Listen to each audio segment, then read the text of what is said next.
Ladies and gentlemen, welcome to this education program. My name is Fuengumi, your online tutor. In the last episode, I talked about the roles and responsibilities of a head teacher. Today, I will bring to you a different topic. I hope this topic is going to be very exciting.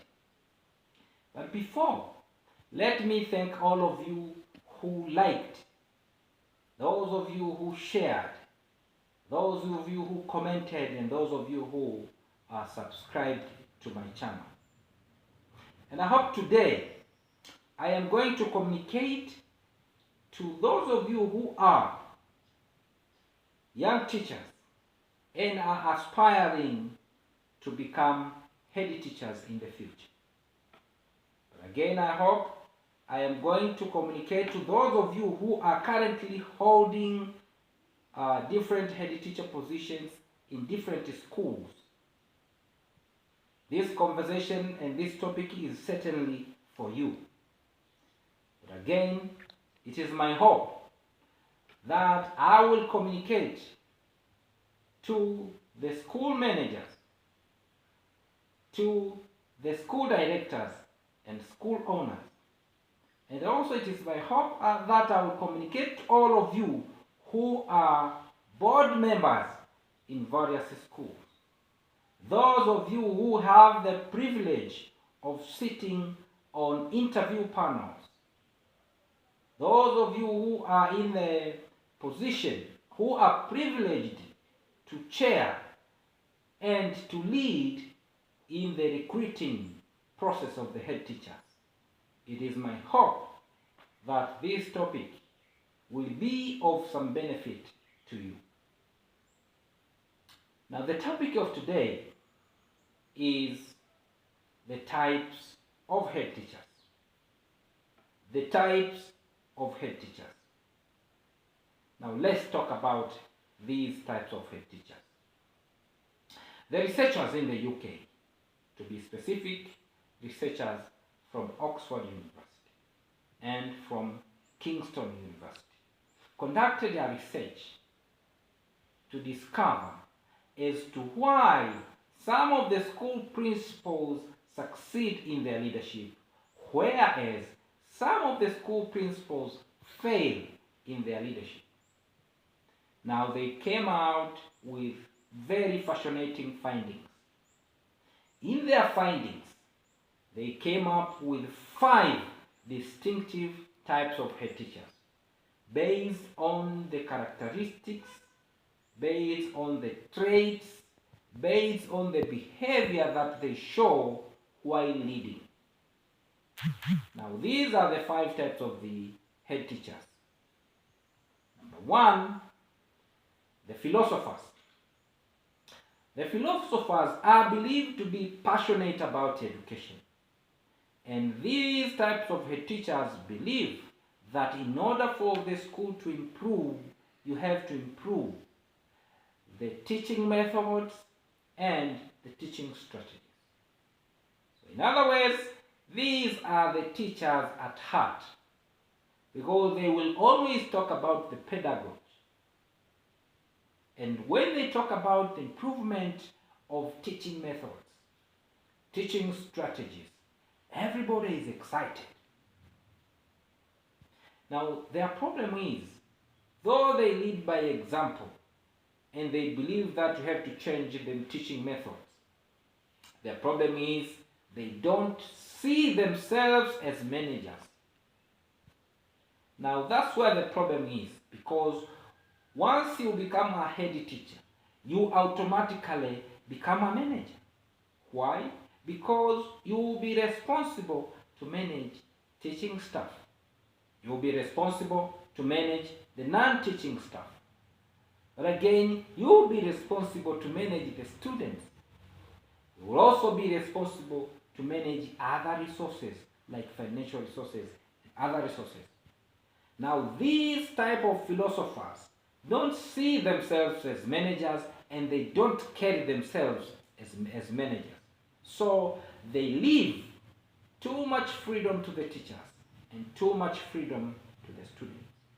As a result, in their time of leadership, there is no any significant improvement, either in the test scores, I mean the academic performance of the school, or there is no any improvement in the financial status of the school. Now, from where you sit, if you are a head teacher, if you are a school principal, or if you are a headmaster or headmistress, analyze yourself. Do you see yourself as possessing some of the traits of the philosophers? Do you see yourself as a philosopher? If it is so, then I have bad news for you. But again, I have good news for you. But let me start with the good news. The good news is that you can change if you want. So please listen to these other types of head teachers so that at least you can pick some elements from different types of head teachers to complement your weaknesses as the philosopher. The bad news. The bad news is that these types of head teachers are known to be the worst performers. In other words, they perform badly in their time of leadership. The second type of teachers are the sergeants. These are known to be very decisive in their leadership. They are known to be quick decision makers. They are known to be disciplined. They show no mess in their leadership. Their leadership is characterized by what they call cut and redirect. Once they come into the organization, once they come to the school, they will focus much to the exam classes. So, they will cut and remove all poorly performing students. So they will trim all of them and they will remove students who are not performing well. But again, they will reduce the size of the class in order to get quick results. And they are known to be quick fixers. But again, they will increase the revision. They will make sure that those students who remain work hard in order to perform. But again, they will remove 1/10 of the staff. Those staffs that they think they're not doing well.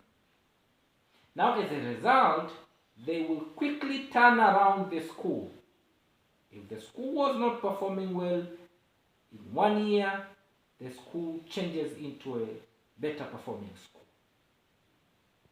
That is the advantage of these sergeants.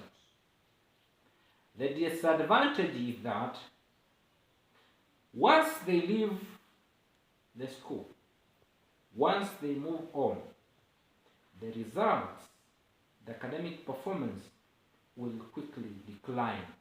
Why? Because they concentrated and they moved all the resources to exam classes, but they forgot to deal with other classes. They have not invested in other classes.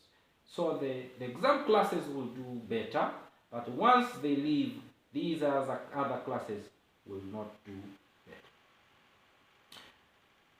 These are the type of head teachers who receive a lot of acknowledgement. They receive a lot of accolades from people. These are the type of head teachers that most of school owners like because they will quickly turn around the school. Now, if you want someone who will quickly change your school in terms of academic performance, probably the surgeon is the best choice for you. So for those of you who are school owners and you want someone who will change the school, probably your school is not performing well academically and you want someone who will change it, go for the sergeant. The third type, the soldiers. The soldiers are the third type of head teachers.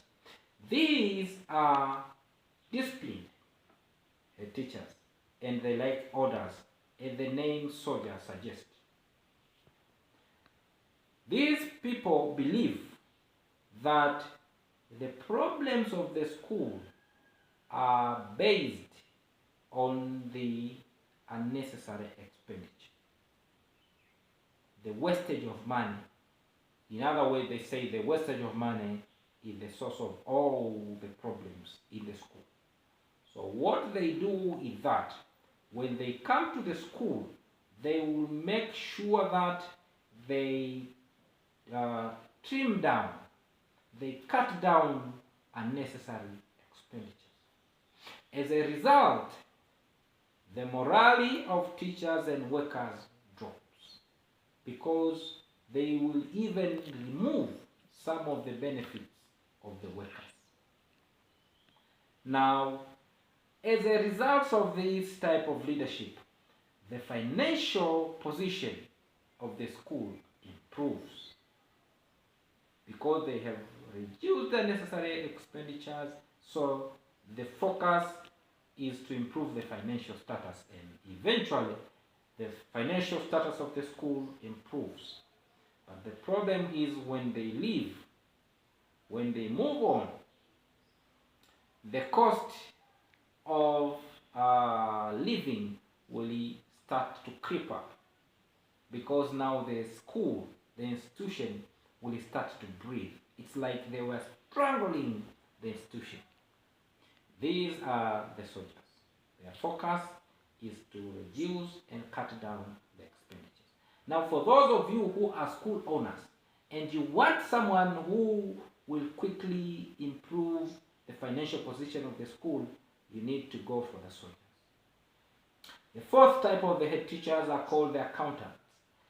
The focus of the accountants is also to improve the financial revenue of the school. Now, unlike the soldiers, these do not cut down expenditures, but will look at ways of investing and expanding. So they will go for improving or increasing the enrollment. They will suggest to you that probably you need to open another branch of your school in order to increase the revenue. So these are investors. Their focus is to increase, but by investing and increasing the enrollment. Now, the good thing of this type of head teacher is that even when they leave office, the financial status of the school will continue to improve because of the investment that they have made. So even when they are gone, still the school will continue to improve financially because of the investment. So if you want someone who will help you increase the school, enlarge your school in terms of numbers, you need to go for the accountants. The fourth type are called the architects. The architects, as the name suggests, these are the designers of the buildings, they are the planners, but again they are the supervisors in the building process of the building. Now, when you bring them to your school, these are known as brilliant planners. They put on good plans, but again they are brilliant executors of the plans.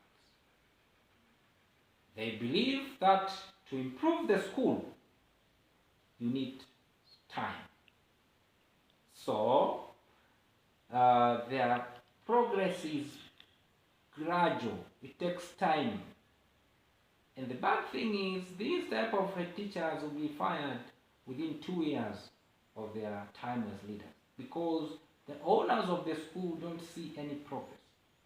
But it is believed that by the third year, you will start seeing improvement. Now, if you want someone who will make permanent improvement, you need to go for the architects. Because though their progress is slow, but it is permanent. And they are believed to have a 360 look of the organization of the school. In other words, unlike those other types of teachers who are focusing on only one aspect, some of them are focusing on improvement of teaching methods and strategies. Some are focusing on exam classes, improvement of results very quickly. Some are focusing on financial improvement, and they forget other factors. These are known to have a holistic look at the organization. They will look at the behavior of the students and teachers, they will look at the financial status of the school, and they would like to do something to improve it. They will look at the academic performance of the students, and they will look at all aspects, and they will take a step, one step at a time, to improve the school. Now, the good thing is, these are known to be better performers. But the bad thing is, they receive no accolade. They receive no acknowledgement. They are not well paid. They were not well recognized in the society. But they are known to be the best teachers. What type of a school head teacher are you? And for those of you who are deciding someone to appoint on the position of a head teacher, which one will you choose? But again, before I end up this topic, it is believed that the best head teachers at least possesses the combination of elements from different types of head teachers. I mean, if you want to be the best head teacher, you need to have some traits of philosophers, some traits of a surgeon, some traits of a soldier, accountant, and architect. So for those of you who think you need to improve, please learn these traits and pick some traits from different types of head teachers in order to improve. So until next time, this is Fuemgumi, your online tutor. Thank you.